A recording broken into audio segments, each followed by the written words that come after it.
This video is going to share the pros and cons of living in Dubai. In a previous video, I specifically spoke about the pros and cons of teaching in Dubai. You can check that out up here. When you're thinking of moving to a new country, it is important to think about the pros and cons of the occupation that you're going to do and also the lifestyle of where you're going to be. So that's why I created this guide that's got a range of different comprehensive pros and cons so that you can create your list too. That can be found on my website, teachtraveltriumph.com. So it makes the process easier for you. But we're going to speak about some of the ones that are included in this guide. Pro number one is the heat, specifically the sun.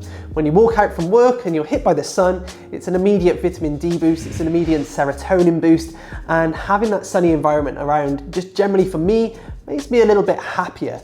It's great to have the sun around in the weekends because I can just go down to the beach, to the pool, go for a walk, for example. I haven't got to rely on whether or not the weather is going to be right or wrong. During the winter times, it's pretty much consistent with the weather and having that sun about. So if you want to go for a walk, great. The evenings can get nice and cool, meaning you can just go for a really lovely walk in shorts and t-shirts. It's like being on a holiday during the weekends. It's great.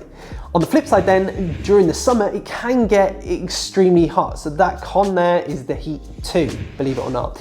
During the summer, it can reach high 40s. What that means is it's an absolute sweat fest, to be completely honest with you.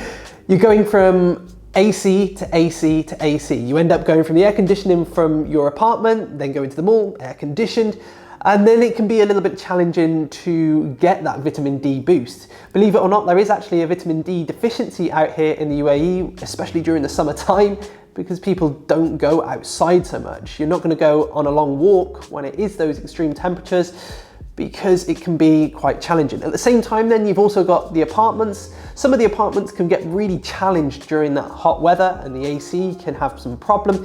That's specific to certain buildings, but that's something that I've found in the past too. So it's just something to be aware of. The heat can be both a pro and a con. That brings me on to the next pro, and that is culture. I guarantee, and if you're a Dubai expat, you'll probably agree with me, when you're speaking to someone, one of the first questions you will be asked is, where are you from? Now, in the UK, that doesn't really happen. People generally just assume you're from the UK.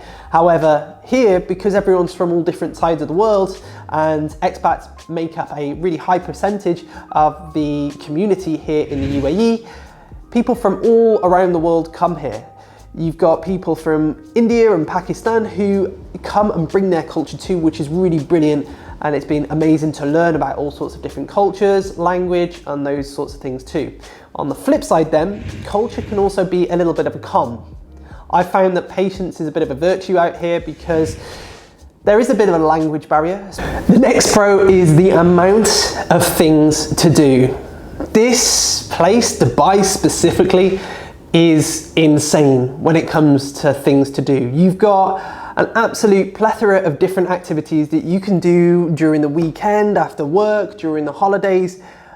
When you feel like you've done it all, Dubai seems to bring out something new, a new area to explore, a new thing to do.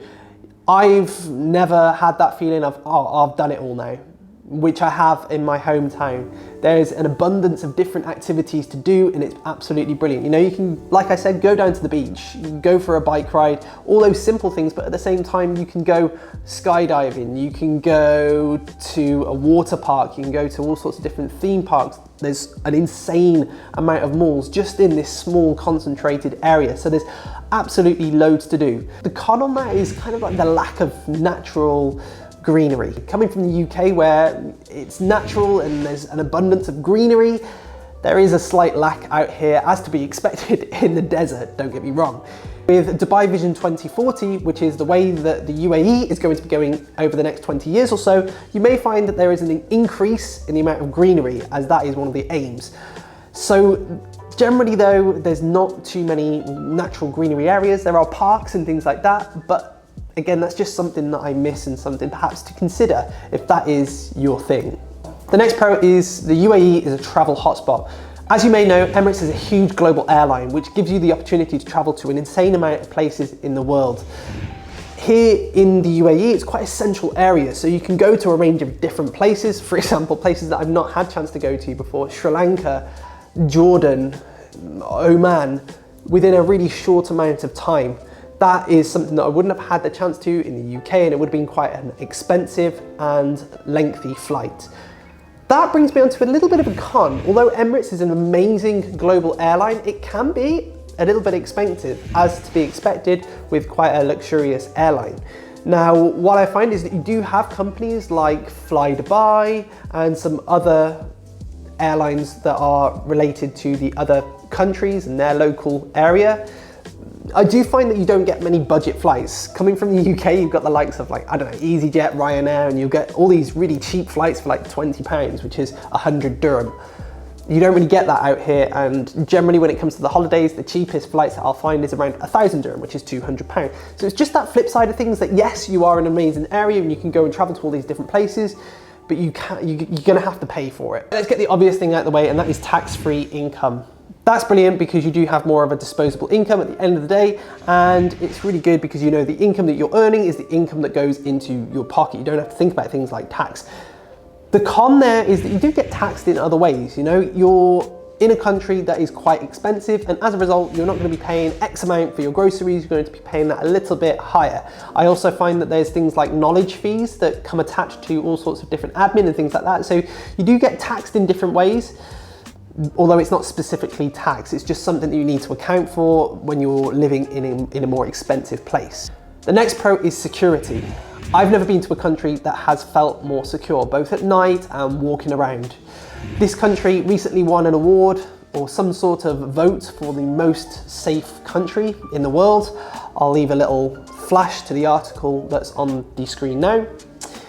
What that means is that when I'm walking around at night, both myself and specifically my girlfriend do feel safe walking alone at night. It's a huge thing, especially when it comes to walking around versus my own country in the UK, where you don't always feel very safe walking around at night. So that is absolutely amazing. I've never been to somewhere where I can leave my phone at a table as a way of indicating that I'm sat at that table. There's been times, for example, when I'm writing this guide, for example, where I've left my laptop, my phone, everything in this bit of a sprawl because I'm midway through working, just to go and pop to the toilet, and then I come back and yeah, everything's still there, which it's just insane. Now, you could do that in the UK, you could chance it, but it is chancing it, and you know that there's a chance you come back and everything's gone. On the flip side, and it depends how you feel about this, personally I'm not too bothered, surveillance. Surveillance might be a con for you guys. The UAE prides itself on having an eye on all sorts of different places. I know that when I leave my apartment, when I go into the lift, I'm going to pretty much be on camera until I return home. Now that's great in many different ways and provides that security, but if you're someone who isn't too keen on the idea of Big Brother, that's perhaps something to just be aware of too. But for me personally, that security is a huge factor in something that I do rely on and feel safe with, so that's a big pro. The next pro is cheaper petrol prices. Being here in the Middle East, you know that petrol is going to be a little bit cheaper because it's pumped up here in the Middle East, so it hasn't got as far to go. I know I can fill my car up for about half the price of what it would be in the UK, which is brilliant because then I'm not too worried about where I'm going and whether I've got to do a long trip and things like that. It also means that you get more, I don't know, you call them gas guzzling cars, so big muscle cars and things like that, because fuel's cheaper. At the same time, that then creates another con, which means that the roads are interesting because you've got these extremely expensive and powerful sports cars. The roads can be high in traffic at times, especially recently, and you've also got interesting driving standards. As I said before, you've got quite a multicultural mix, so you've got people from all around the world with all sorts of different driving standards. Throw them all together in the UAE, and it does create a bit of an interesting mix when it comes to driving on the roads. If you don't feel like driving though, next pro is that there's really great public transport. Because of the way that UAE is, I find there's public transport for everything. There's a lot of creeks and things like that where you'll be able to get cheap abras and boats. If you want to catch the infamous Dubai Metro, you can do that. That's nice and cheap too. You've got a tram down in Dubai Marina, and of course you've got taxis and buses too to navigate the roads. That's really good. It can be quite straightforward to catch these different things. At the same time then, it's not always easy to get around. I've found generally that if I want to get from A to B, it's a lot quicker to have a car, because although public transport is convenient and there's lots available, it can take a while to get to those different areas. Taxi as a form of public transport is brilliant, but then it can obviously add up too. So pro and con there. The next pro is expat communities. As I said before, there is a large makeup of expats here in the UAE. And what that means is there's all sorts of different expat communities, and you'll always find a different group of people to hang out with. There's lots of different, for myself, British expats, especially when it comes to different schools out here. So it's been really easy for me to make friends. It can be a little bit challenging when you initially come out here, which is why I created the second guide all about meeting people and things like that, which is available on my website.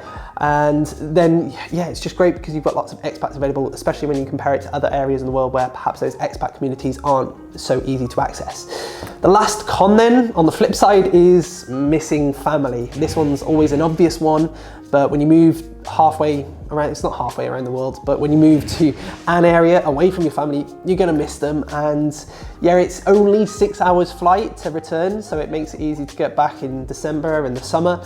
It's still a 6 hour flight. So there's that massive con there. That's probably the biggest con for me is missing family and missing friends at home. That brings me to the end of the pros and cons of living in the UAE. There are more pros and cons of both teaching and living in the UAE available in this guide, available on my website, teachtraveltriumph.com. I wanna know what some of the pros and cons are for you living in the UAE or where you're from.